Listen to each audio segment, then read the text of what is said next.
찬양대가 앞으로 앉으니까 여기가 좀 비게 보이죠. 이제 여기도 다 차야 되는데 사실 더 많은 분들이 오실 수 있는데 자제하고 계신 분들도 계시고 집에서 예배에 참여하는 분들도 제가 이번에 또 신방을 해보니까 또 그런 분들도 좀 있으시더라고요. 우리 청년들도 유튜브로 실시간 방송으로 좀 보고 예배에 참여하고 있고요. 어쨌든 그리스도인들은 예배를 잘 드려야 합니다. 예배를 잘 드려야만 우리가 은혜를 계속해서 받을 수가 있고 그래서 우리가 그리스도인다운 삶을 살아갈 수가 있습니다. 오늘 제목은 새생활의 행동 지침들인데 그리스도인은 옛사람을 버리고 새사람 입어야죠. 지난 2시간 원리원칙, 새생활의 원리원칙들에 대해서 말씀드렸습니다. 여러분 지난 한 주간의 삶을 돌아보십시오. 며칠밖에 지나지 않았지만 갑작스럽게 옛날 습관이 튀쳐나오는 걸 보고 여러분도 놀랐을 수 있을 것입니다. 내가 이런 습관은 다 청산한 줄 알았는데 갑자기 나에게 또 옛 습관이 나오네.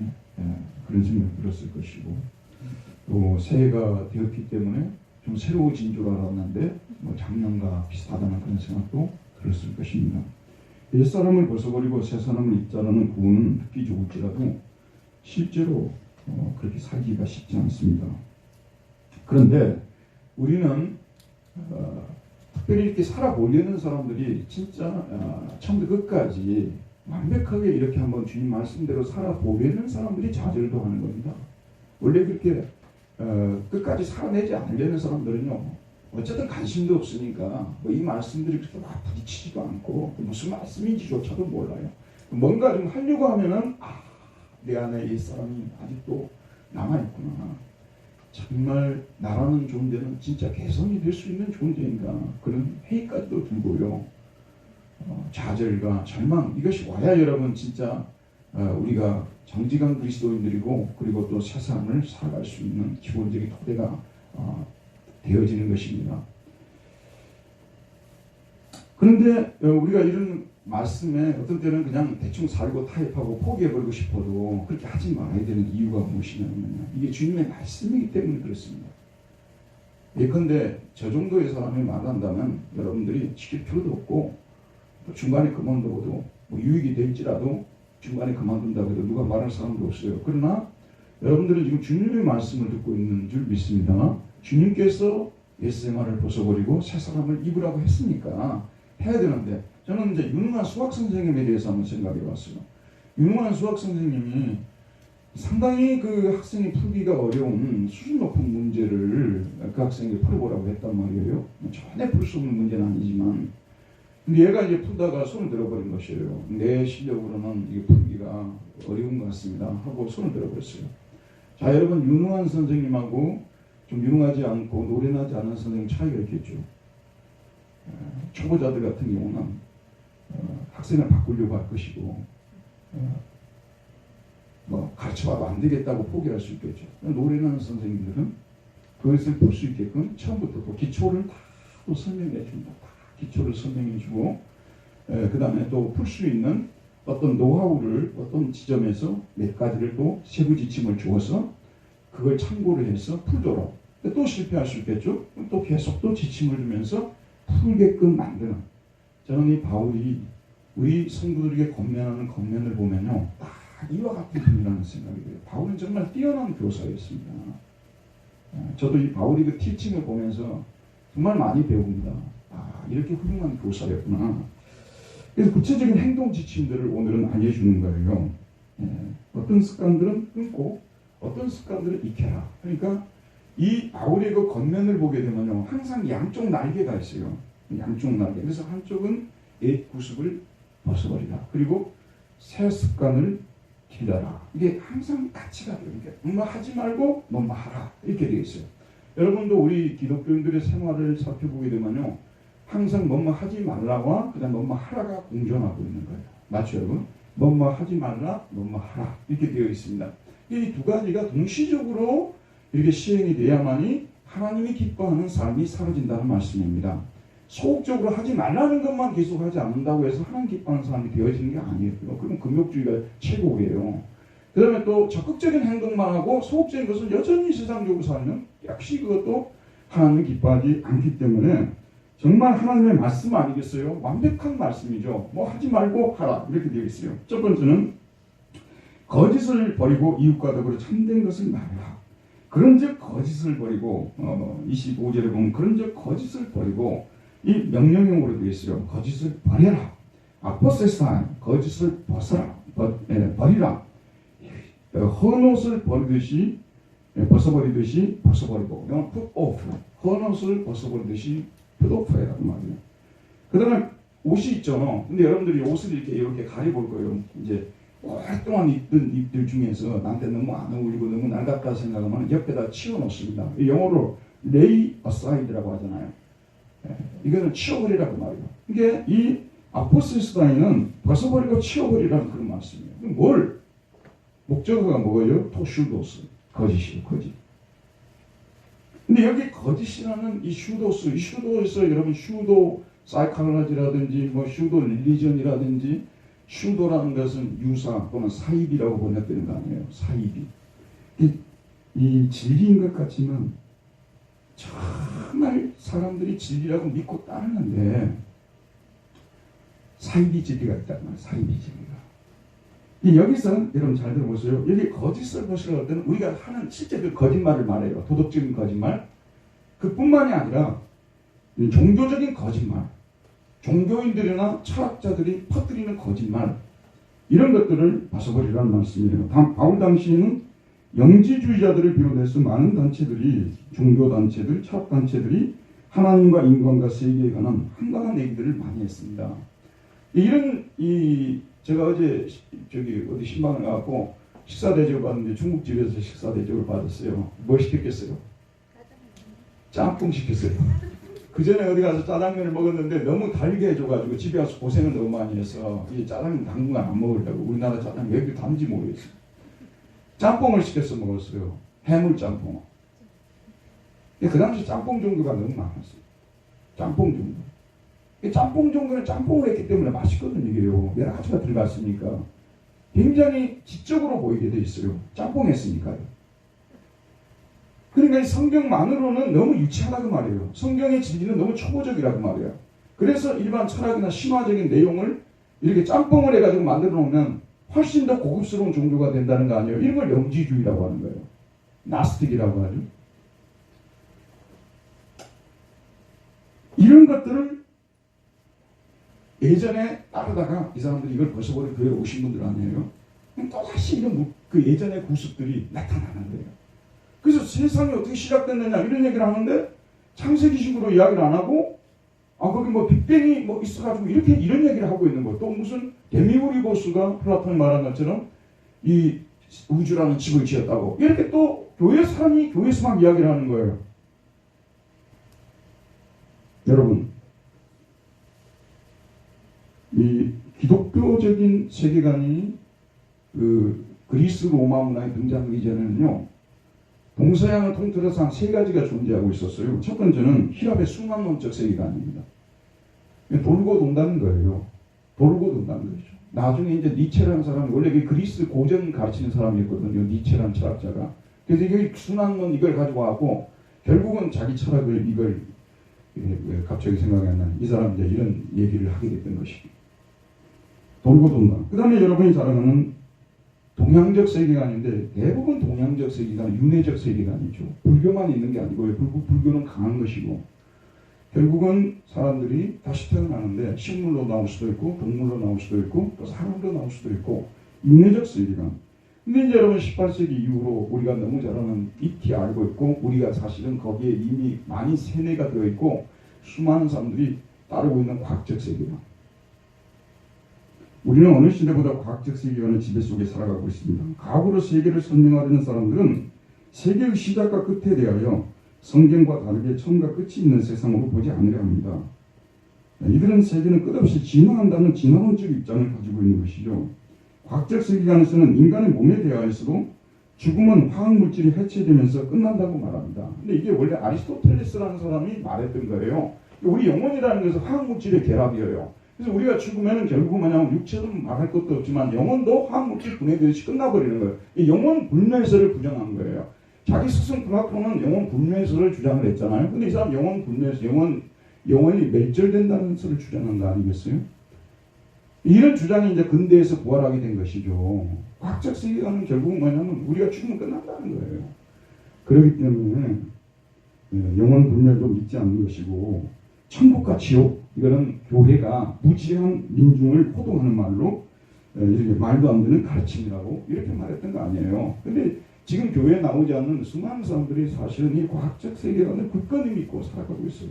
과학적 세계관을 굳건히 믿고 있어요. 하지만 과학적 세계관 틈도 엄청 많잖아요. 모순도. 태초에 정말 뭐가 있었는지, 뭐 대체로 그분들이 빅뱅이라는 의견에 동의한다는 뜻이지 그게 진실이라는 말은 결코 할 수가 없는 것이거든요. 근데 어쨌든 지금 이렇게 되어져 있어요. 야, 여러분, 이런 시대에 기독교적인 세계관을 가지는 일은 매우 중요합니다. 왜 그럴까요? 이런 잘못된 세계관들로부터 인간의 윤리적 생활에 영향을 받기 때문에 그렇습니다.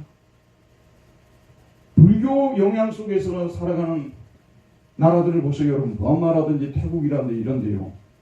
나이 5살 되게 되면 머리 깎아가지고 절에다 보내지 않습니까? 나는 통탈을 합니다. 내가 태국에 가서, 라오스에 가서 정말 통탈을 했어요. 그 아이들을 학교 보내가지고 교육을 받게 만들어야 되잖아요. 근데 그 아이들을 머리 깎아가지고 거기다가 보내고 있습니다. 얼마나 정말 참 가슴이 아프더라고요. 그래서 왜 선교가 일어나야 되느냐, 왜 우리가 선교를 해야 되냐면 우리 지역들이, 그런 지역들을 방문해 봐야 돼요. 방문해 봐야 된다니까요. 정말 그렇습니다. 이게 윤리적 영향을 받아요. 그래서 이런 세계관들을 받아들이게 되면 대체로 한편으로는 몸을 괴롭혀서 욕망을 제어하려는 극도의 금욕주의라는 음습한 삶으로 떨어지거나, 한번 죽을 몸 죽도록 놀다가 죽자는 극도의 쾌락주의라는 방탕한 삶에 떨어지는 것입니다. 사실은 지금 현재 과학적 세계관 속에 살아가고 있습니다만은 쾌락주의가 판을 치고 있어요. 그 정도만 차이가 있는 거지. 그 유명한 깔페 디엠 있지 않습니까? 하루를 따먹으라고. 이 과일을 따먹듯이 하루를 따먹고 하루를 인조이하라는, 이게 지금 이 시대를 지배하고 있는 구호라고 말씀드려도 과언이 아닙니다. 바울이 거짓을 버리라고 말할 때는 이런 거짓된 잘못된 세계관적 지식과 이런 세계관에 따른 잘못된 삶을 함께 버리라는 뜻이 들어있는 것입니다. 함께. 그런 말도 안 되는 소리 따라가지 말고, 말도 안 되는 소리 따라가지 말고 그런 걸 버리고, 그 다음에 뭐냐면 참된 것을 말하라고 하는데, 어제 제가 어디 가서 신방을 가서 들은 얘기인데 너무 속상해서 제가 말씀드리는 거예요. 이 미국에서 일어났던 그 신사도 운동이라는 것이 있거든요. 이건 뭐냐면 지금도 사도 시대에 그때하고 지금하고 똑같다는 거죠. 사도들은 선포를 하는 사람이지 무엇을 믿는 사람들이 아니에요. 사도들은 무엇을 딱 선포하는 거, 내 병이 나았다 이렇게 하는 거예요. 이 교회가 앞으로 1000명이 된다. 저는 사도적 교회가 아니니까 이런 말 안 해요. 이 사도적 교회 목사님들은 딱 그렇게 하는 거예요. 그 다음에 대적 기도, 귀신을 쫓아내는 기도, 그 다음에 병을 고치고 이런 것들이 한국의 전목이 돼가지고, 송기철 장로라는 사람이, 이 사람은 온누리교회 장로거든요. 이 사람이 여기 지구를 여기 저 유기성 목사님 선한 목자교회 있잖아요. 거기다가 지구를 차라리 월요일마다 치유 집회를 했잖아요. 무슨 병이든지 여기다 손을 대고 기도하면 낫는다는 거 아니에요. 병이 나았다 이렇게 말하는 거예요. 우리는 뭐라고 기도하냐면요, 하나님의 뜻이시면 뜻대로 하시옵소서. 이 병이 정말 고쳐서 하나님 영광 받으실 것이면 그렇게 하시고, 또 이 병을 고쳐주셔서 영광을 받으시면, 우리가 할 수 있는 기도는 이거밖에 없거든요. 이분들은 선포를 해버리는 거예요. 제가 어제 너무 속상해가지고 내가 혹시 잘못 알고 있는가 전화를 한번 해봤어요, 전문가한테. 그랬더니 2년 전 코로나 터지기 전까지 송기철 이분이 저기서 집회를 했어요. 선한 목자가 부흥하는데 큰 목소리를 했다는 거죠. 여러분이 그 유기성 목사님 설교를 좀 얼마나 나이스합니까? 얼마나 스마트합니까? 얼마나 인자합니까? 근데 그런 방법도 사용해야 된다는 거예요. 그것도 하나님 뜻이라는 거예요. 똑같은 사람이거든요, 제가 볼 때는요. 근데 이런 얘기들이 그 유명한 목사님이 그런 걸 하고 있기 때문에 사람들이 따라다니는데, 죄송합니다. 이건 사이비예요, 사이비. 이건 사이비를 벗어버리라 그런 말씀이에요. 이런 거짓말 가르침을 벗어버리라. 우리 시대는요, 이런 데 좀 똑똑할 필요가 있습니다. 그래서 내가 또 찾아봤어요. 그랬더니 이미 수많은 교단들, 이름 있는 교단들에서 송기철 장로 이 사람은 이미 이단으로 정죄된 사람이에요. 그럼 이단을 왜 데려다 놓고 집회를 시키냐고 말이에요. 내 말이. 정말 또 이러면 교회에 그렇게 키우고 봐야 돼. 작은 교회 목사가 이런 이야기하면 시기 질투가 나가지고 유명한 목사는 시기해가지고 이런다고 하니까, 그러나 저는 하나님 말씀 전하는 사람이기 때문에 올바른 진리를 가르치는 거예요. 이뿐만이 아닙니다. 사이비들이 얼마나 많이 지금 현재 그런 가르침들이 퍼져 다니는지, 바울이 이런 걸 벗어버리라고 할 때는 이게 다 포함이 되어 있는 거예요. 포함이 되어 있는 거. 그런 것들을 벗어버리라 그런 말씀이에요. 특별히 여러분들 중에 어떤 분들이 있냐면요, 그런데 꼭 쫓아다니는 분들이 계세요. 가서 꼭 들어봐야 되겠다고. 그거 하지 마세요, 여러분. 하지 마세요. 그거 결코 좋은 일이 아닙니다. 그래서 결과적으로는 본인 자신이 거기에 걸려들 수도 있고요. 무엇보다도 하나님의 성령께서 너무나 기뻐하지 않으세요. 이런 걸 다 벗어버리라고 말하고 있어요. 그 다음에 뭐라고 하냐면, 그 이웃과 더불어 참된 것을 말하라. 이는 우리가 서로 지체가 됨이니라. 이런 것들은 벗어버리고 치워버리고, 그 다음에 참된 것을 말하는 거예요. 이 교회 공동체에 주신 말씀 아니에요? 근데 교회 사람들이 만나가지고 거짓을 말하고 이렇게 되면은 어떻게 되겠어요? 항상 교인들의 입에는 참된 것을 말하는, 진리를 말하는 것이에요. 이런 거 벗어버리고 참된 것을 말하라. 이게 첫 번째는. 두 번째, 분을 다스리고 죄를 짓지 말라는 거예요. 교회 공동체 안에는 항상 분을 낼 일들이 생깁니다. 왜냐하면 분을 낼 상황이 오기 때문입니다. 위에서 말씀드린 것처럼 어떤 지체가 거짓을 말합니다. 그럼 어떻습니까? 한 번은 들어줘요. 두 번 거짓말을 하게 되면요, 화가 나죠. 그럼 속에서 꼭 누르고 있습니다. 그러다가 어떤 계기가 되면 폭발을 하는 거예요. 왜냐하면 거짓말을 하니까 폭발을 하는 거 아니겠어요? 자, 여러분, 그러면 우리가 성경적으로는 분을 내라는 거예요? 분을 아예 내지 말라는 거예요? 오늘 말씀에서 답이 있어요. 정말 성경은 하나님이 우리 인간을 지으셨잖아요. 또 인간이 타락한 상태에서 인간이 어떤 존재인가를 성경처럼 분명하게 말씀하는 데가 없지 않습니까? 성경은 뭐라고 말씀하시냐? 놀랍게도 분을 내라고 말씀하고 있어요. 오늘 말씀 26절을 봅시다. 여기 보면 분을 내어도 죄를 짓지 말면, 내가 이 번역하는 사람들, 성경책 팔아먹는 사람들, 난 너무너무 기분 나빠. 이걸 갖다가 지금 1935년에 우리 한국이 처음으로 이제 이 성경 전체를 완역을 했거든요. 근데 그때부터 계속 또 개혁을 하고 또 바꾸고 또 공예가 조직이 돼가지고 계속 서점에서는 새로운 성경책 하면은 또 사람들이 또 사고. 그런데 왜 이런 것을 갖다 명령형으로 번역을 안 하고 말이에요. 이건 명령형으로 번역해야 되는 거예요. 분을 내지 말아라. 분명하게 그렇게 돼 있어요. 분을 내지 말아라.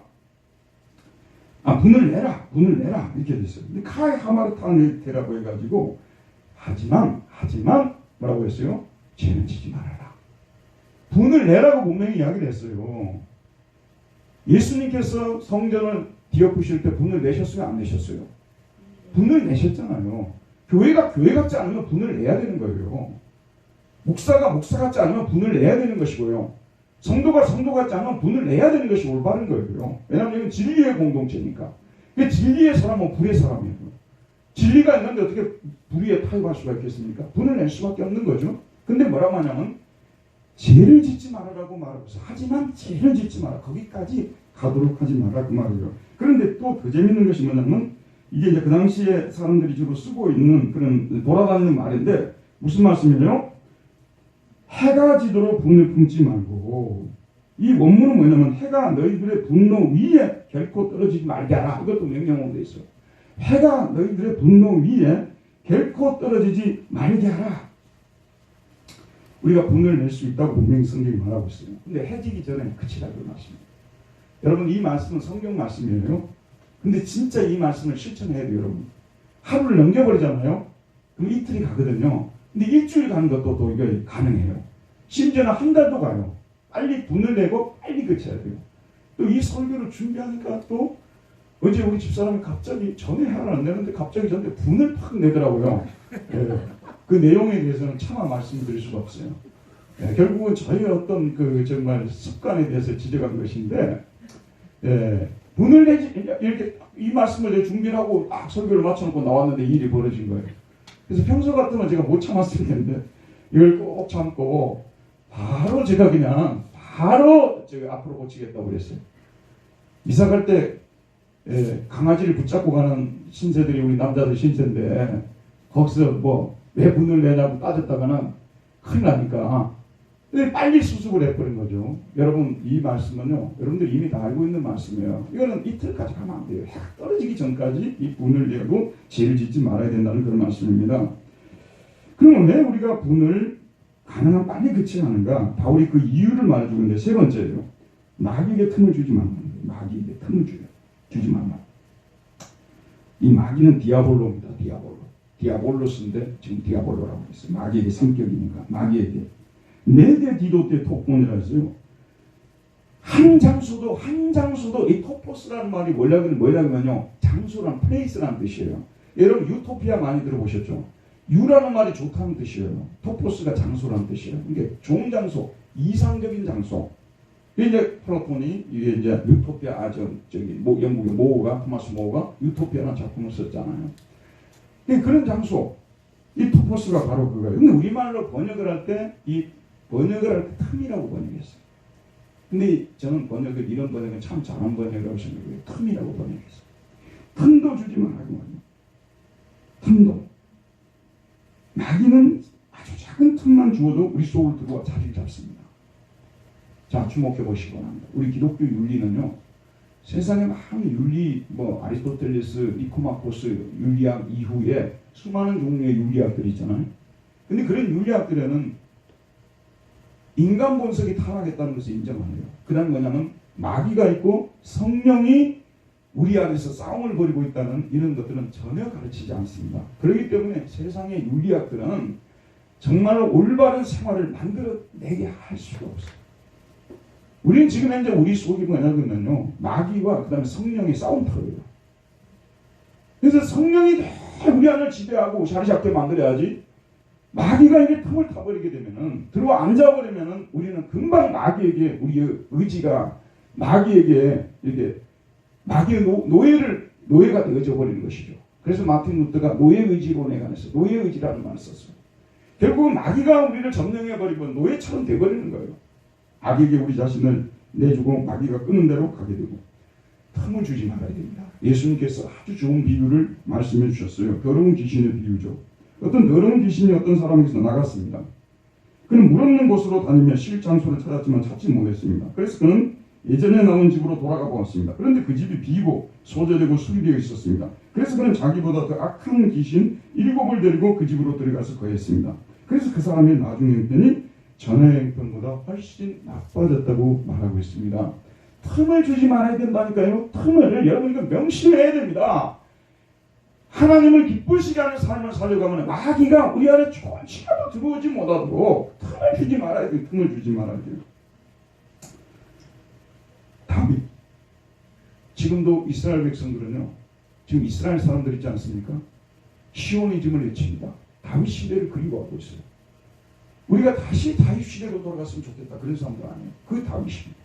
다윗이 거하던 성이, 처음에 거하던 성이 시온성 아니었어요. 다윗성이라고 하죠. 전쟁을 많이 한 사람입니다. 왕이 되기 전까지. 이제 비로소 왕이 됐어요. 그러니까 이제 좀 쉬고 싶었던 거예요. 병사들은 다 전쟁에 내보내고 본인은 그냥 궁에서 머물고 있었죠. 근데 하루 종일 침대에만 누워서 수 없으니까 이제 이렇게 현관을 이렇게 산책을 하고 이렇게 했겠죠. 아마 2층 지붕이나 3층 지붕이 됐는지 모르겠습니다만, 내다보니까 아름다운 여인이 목욕을 하고 있는 거예요. 근데 여러분 잘 들어보세요. 마귀는요, 그냥 평범한 여인일 수 있어요. 평범한 여인인데 마귀가 우리를 유혹할 때는요, 아주 아름다운 여인으로 보이게 만들어요.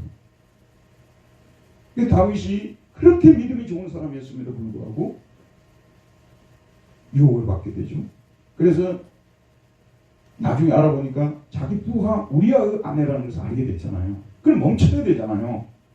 우리 의지가 마귀에게 한번 잡혀버리면요, 스톱이 안 돼요. 잡히기 전에 우리 의지가 나와야 돼요. 잡혀버리면 못 빠져나오는 거예요. 그래서 결국은 우리 아내를 취하고 그 사건을 무마시키기 위해서 살인 교사를 하잖아요. 요압한테 전쟁 때 제일 앞에 세워가지고 죽이라고 하지 않았습니까? 간음죄, 살인 교사죄. 여러분 이게 어떻게 일어난 겁니까? 다윗이 원래 매번 그런 삶을 산 사람입니까? 전혀 그런 사람은 아니에요. 이스라엘의 정말 성분 다윗으로 칭송받았던 사람. 금을 돌처럼 보이게 만든 그런 유명한 왕 아니었습니까? 하지만 잠시 마귀에게 틈을 주니까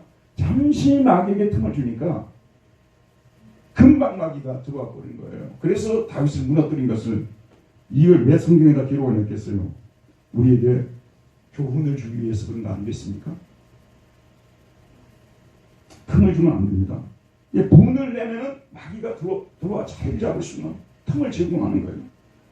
그래서 마귀에게 틈을 주지 않기 위해서 분을 내어도 죄를 짓지 말고 해가지고 분을 품지 말고 마귀에게 틈을 주지 말라고 말씀하고 있는 것입니다. 여러분, 우리가 사실 들어보세요. 근대 이후에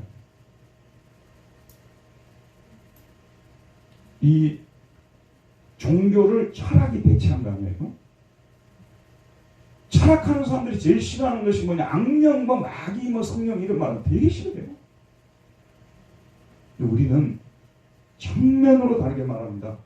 인간의 삶을 주장하는 매우 중요한 요소로서 마귀 그리고 성령을 얘기를 하고 있는 것입니다.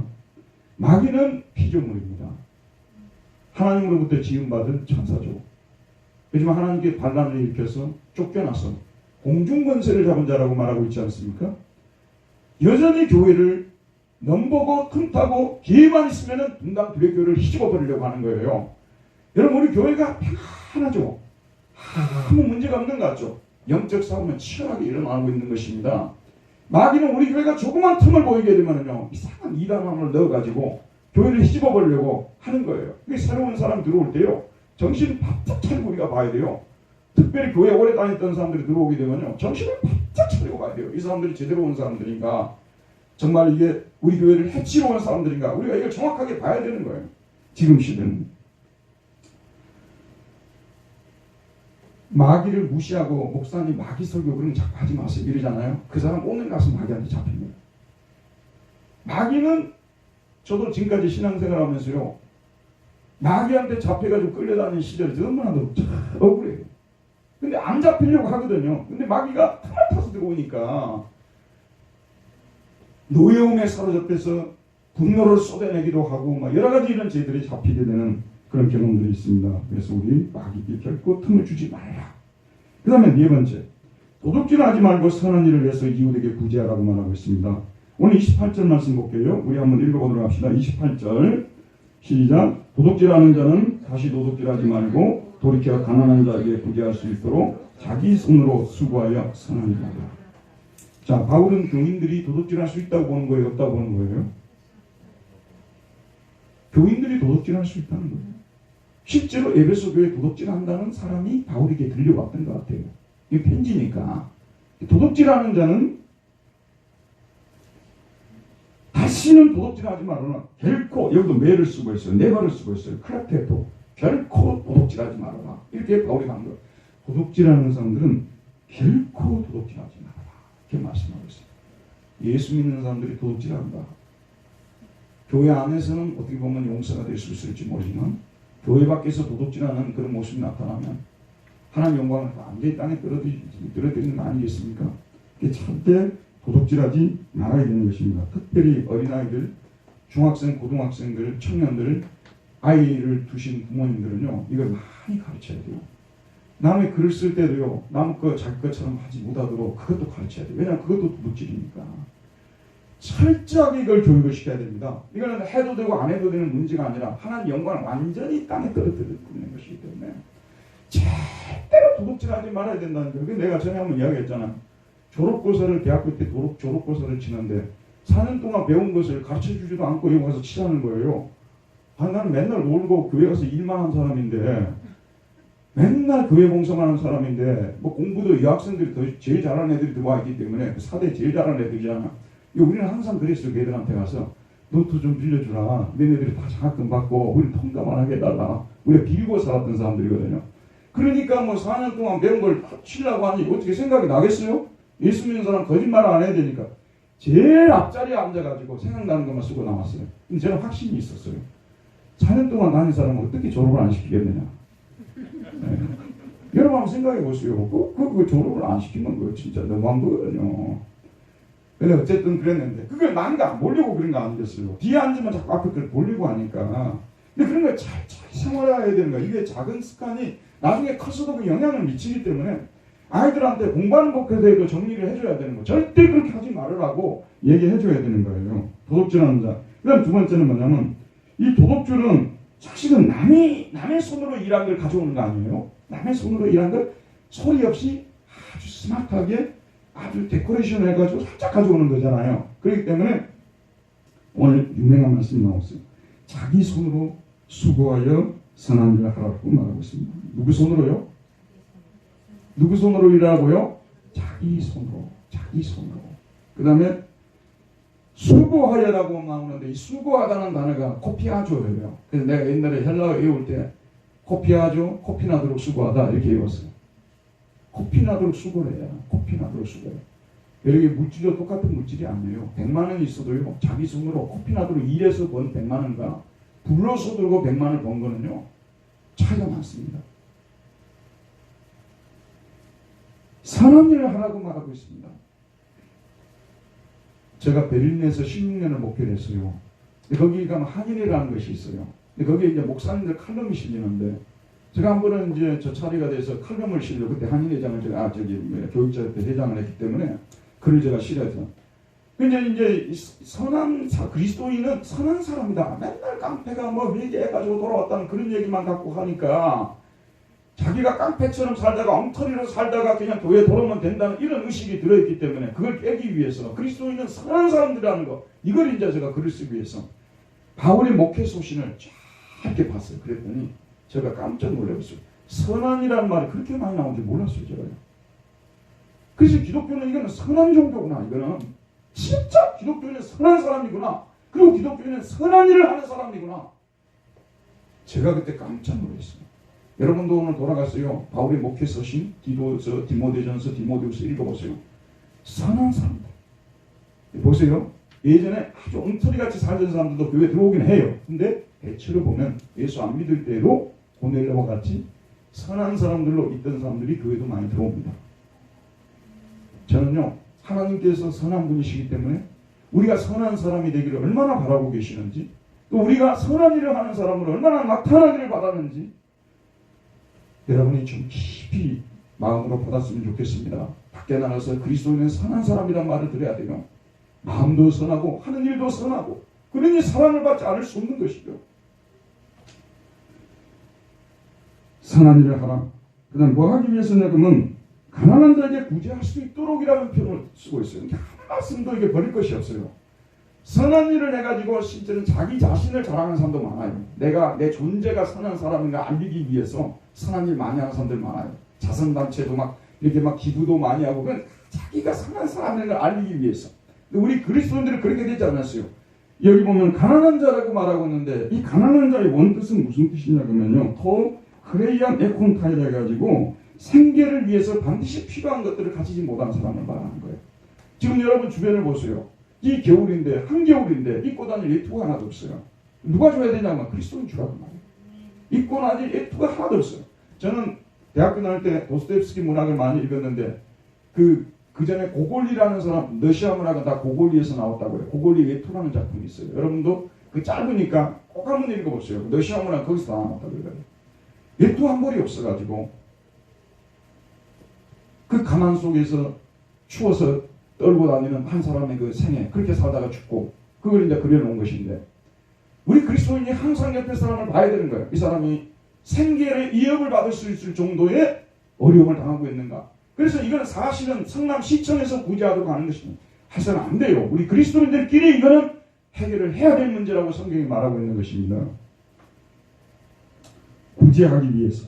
저희 교회도 새해를 시작하면요. 구제연금, 성교연금 이런 거 좀 바꿔요.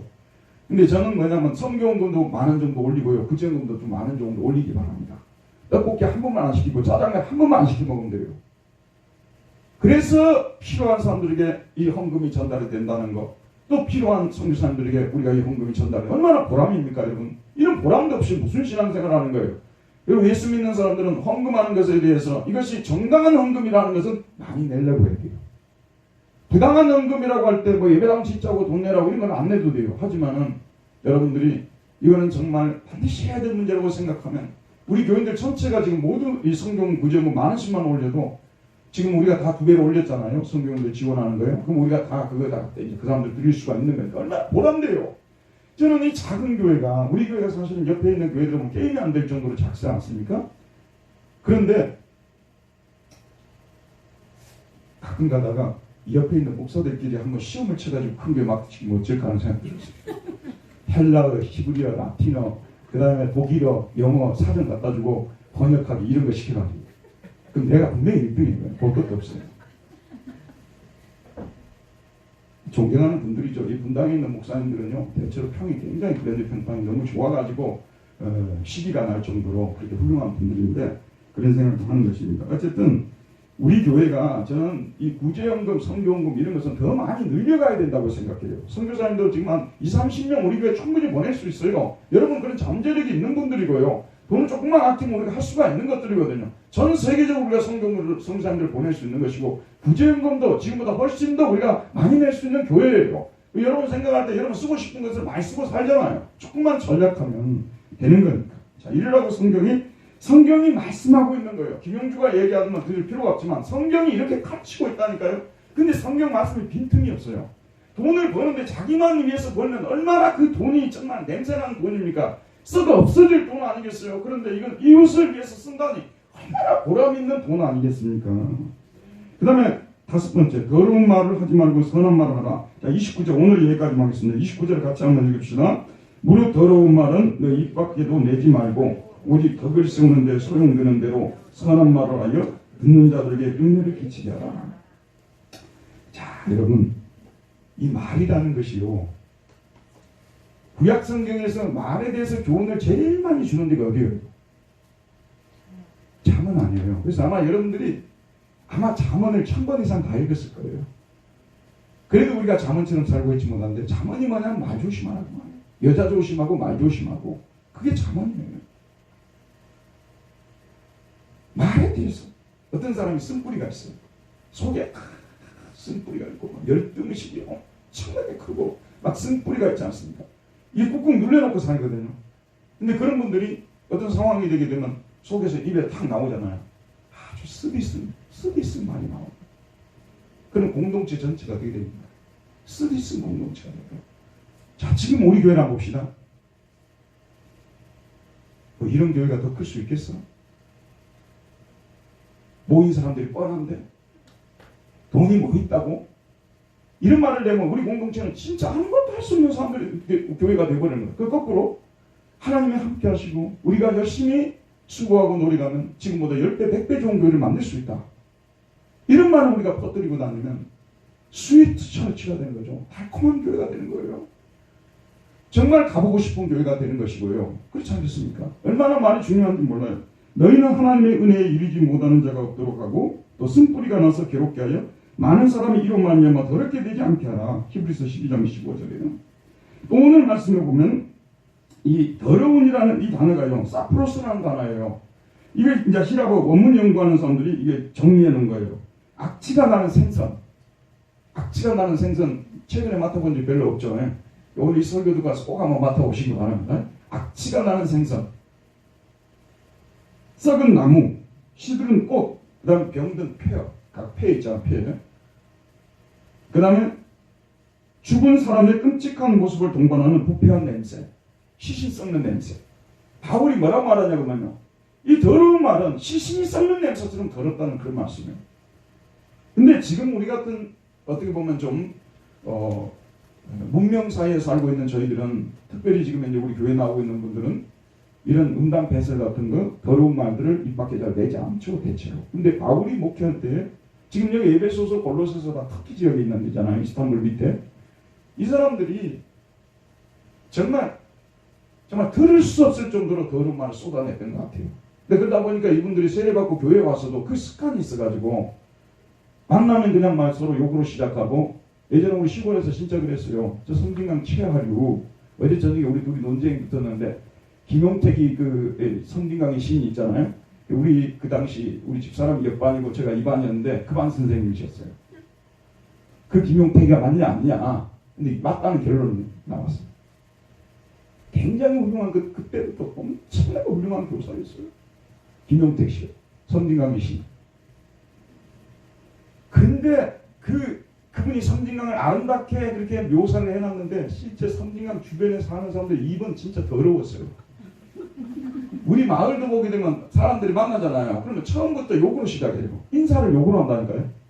그리고 여러분들이 들으면은요, 감당을 못할 그런 더러운 말들이 너무 많아요. 근데 이게 이제 술하고 연결되어 있거든요. 근데 이런 걸 보통 때는 점잖게 보이기 위해서 안 하는 거죠.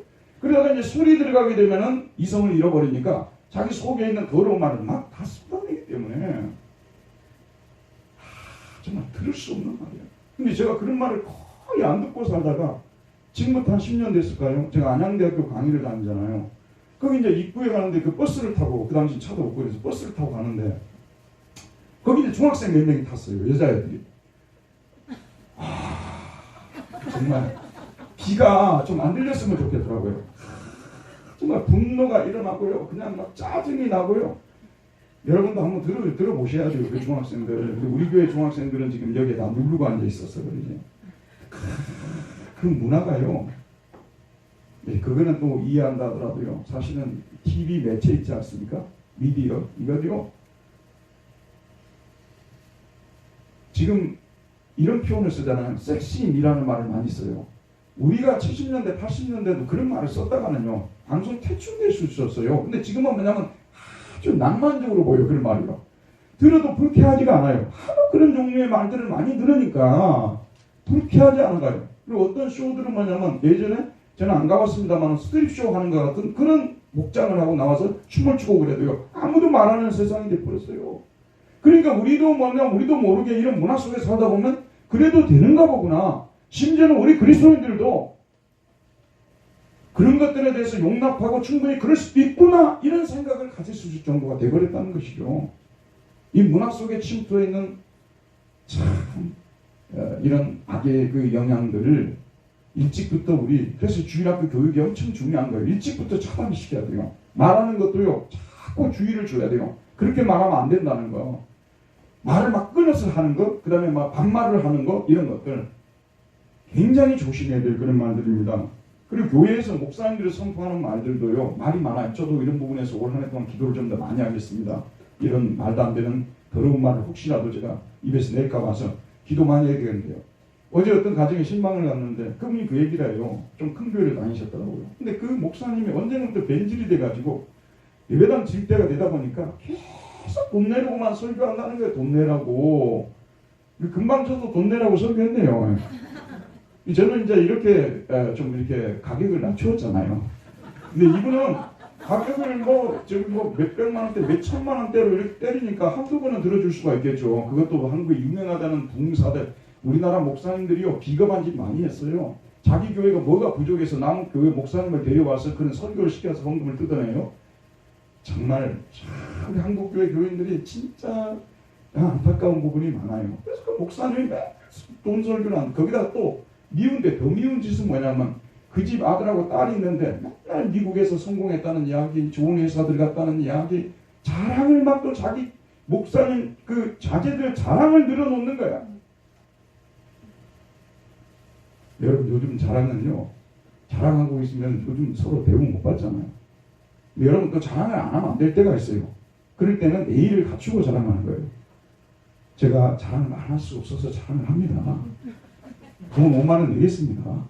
제가 오늘 자랑값으로 식사 사겠습니다. 그러면 안 미워. 그래서 사람은 자랑을 해야 되니까 안 하고 꾹꾹 누르고 사는 것도 어렵잖아요.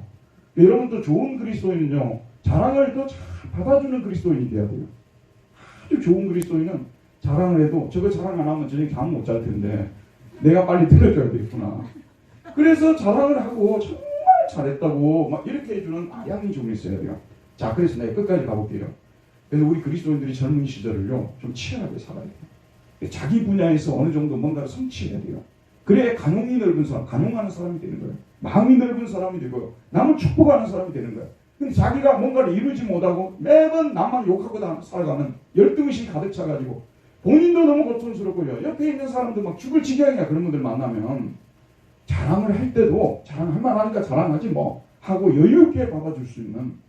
제가 신대원 다닐 때 옆에 있는 친구가 장학금을 탔다니까요. 난 그때 뭐 데모하다가 완전 점수가 엉터리로 나와버렸는데 내가 그 친구 옆에서 정말 축하한다 몇 마디 했더니 50만 원 받아서 10만 원 나를 줬다니까요. 저는 뭐 학교 다닐 때 학점은 별로 중요하지 않다고 생각해요. 그 뭐 학점 좋게 받았다고 해서 뭐 공부 꼭 잘하고 그런 건 아니니까. 물론 이제 요즘 시대는 많이 달라졌습니다만 우리 시대는 그냥 뭐 거의 이제 문과는 뭐 거의 다 학점 신경 하나 안 써서 맨날 데모하러 다니고 그러는데 뭐 누가 그 학점 쓰고 학점 쓰고 우리 여학생들한테 가서 그랬다니까요. 장학금은 다 타세요. 예. 프린트물만 좀 빌려주면 우리 통과만 할게요. 그렇게 하고 그러네. 했으니까. 그런 시대가 낭만적인 시대가 있었던 것이죠. 어쨌든 이 정말 교회 안에서 이런 응답 해설 같은 거 더러운 말들은 교회 안에서 입 밖에 나오지도 못하게끔 막아야 된다는 걸 말씀. 그래서 저도 올해 이 언어 문제에서 많이 기도하는데요. 여러분도 기도 제목이 되었으면 좋겠어요. 가능한 옆 사람을 좀 위로해주고 좀 격려해주고 또 들으면은 막 이렇게 힘이 나고 이런 말들, 성령의 언어들, 이런 언어들을 사용할 수 있도록 저와 여러분도 좀 많이 신경을 썼으면 좋겠습니다. 말씀을 맺겠습니다. 사실 언어에 대한 교훈은요, 지금 이제 다음 주에 또 에베소서에 나오는데 또 나와요. 또 나온다니까요. 골로새서도 읽어보면 또 나오고요. 이게 얼마나 공동체를 더럽게 만들었으면, 쓴뿌리가 이게 돼가지고 공동체를 어렵게 만들었으면, 여러분이 코로나가 터지고 나서 교회마다 문제가 어때요? 사람들이 안 모여갖고 말을 안 하니까. 또 지금 마스크만 쓰고 설교만 듣고 가시잖아요. 아무 말을 안 하니까. 우리 계속 이렇게 합시다. 이게 이제 또 누구 위해 준다고 해가지고 또 상대방을 또 이렇게 막 어렵게 만들 수 있고. 어쨌든 꼭 필요한 말 아니면 하지 말아야 된다는 것이죠. 옛생활 청산하고 새생활 시작해야 되는데 거짓을 버리고 이웃과 더불어 참된 것을 말하라. 분을 다스리고 죄를 짓지 말라. 마귀에게 틈을 주지 말라. 도둑질하지 말고 선한 일을 해서 이웃에게 부재하라. 더러운 말을 하지 말고 덕을 세우는데 유익하고 유익한 선하고 은혜스러운 말을 하라. 자, 여러분, 새 생활 하게 되면요, 들어보세요. 여러분 지금의 어떤 세상을 먼저 생각하지 마시고 먼저 생각할 것은 여러분 인생의 하이라이트, 신앙생활 하이라이트 시절을 생각하세요. 일생활을 벗어버리고 교회 오는 것이 너무 좋고 찬송하는 것이 너무 좋고 말씀 듣는 것이 꿀과 송이 꿀 같고 성도들 만나는 것이 너무 좋고 그 여러분이 가장 새롭게 대해서 새 생활할 전성기가 있었거든요. 그걸 먼저 기억하세요. 그리고 그리로 돌아가면 돼요. 그래서 우리 그리스도의 기독교의 은혜는요, 세례가 시작이고 세례가 끝이에요. 세례의 은혜로 계속 돌아가는, 그때가 우리가 인생의 하이라이트였으니까.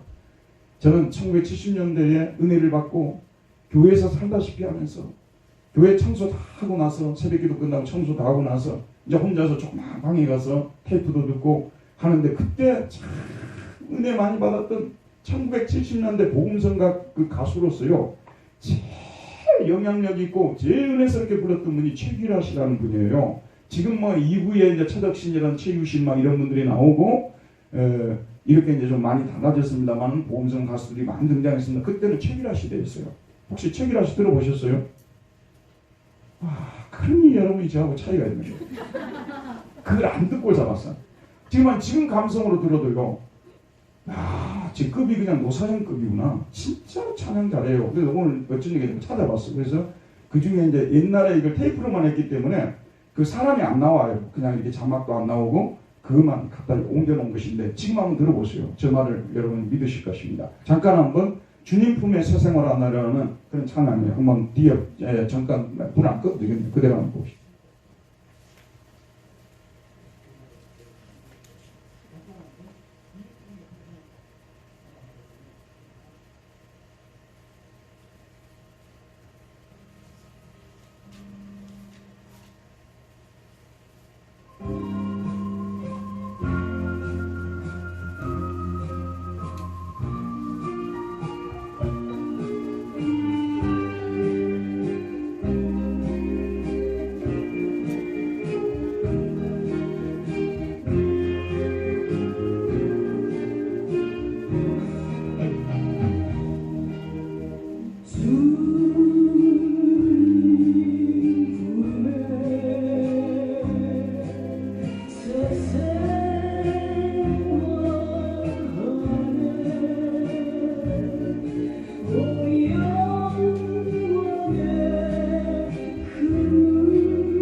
주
좋죠.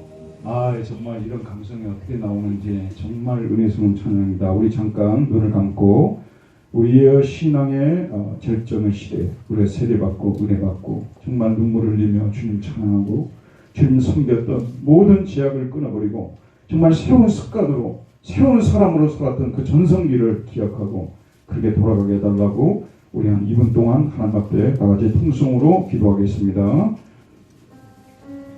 자비로우신 하나님 아버지, 오늘도 우리 아버지 말씀을 듣고 우리 아버지를 믿으시고 주여 주여 구습을 쫓는 이 사람을 벗어버리기를 원합니다. 아직도 내 속에 아버지는 자리 잡고 있는 더러운 것을 우리 아버지를 믿으시고 주여 우리 아버지 하나님이여 도와주시기를 원합니다. 참으로 주님이 기뻐하시는 그런 세상을 살기 위해서 다시 한번 다짐하고 이전에 아버지 하나님이여 주님을 아버지 하나님이 새롭게 세우는 그 충성의 시대, 감사의 시대, 찬양의 시대를 행복하게 해주시기를 원합니다.